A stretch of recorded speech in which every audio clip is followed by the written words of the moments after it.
నన్ను అడిగేది అందరూ, నీ ఐడియాలజీ ఏంటి? మొన్న ఈ మధ్యన కూడా నేను వింటా ఉన్నాను, చాలా కన్ఫ్యూజింగ్ ఐడియాలజీ అంటారు.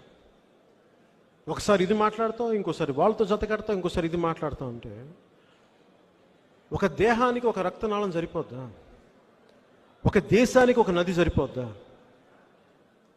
మీరే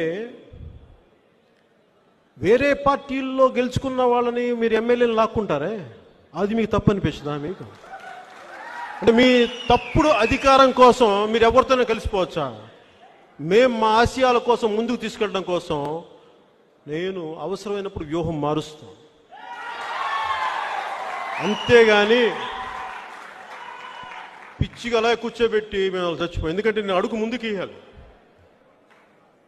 దేనికి ఎప్పుడు తప్పంటే వీళ్ళతో కలిస్తే నాకు వీళ్ళు ఇది ఇస్తారు, వీళ్ళు తెలిస్తే నాకు సెంట్రల్ మినిస్టర్ ఇస్తారు. నేను అట్లా కలవను.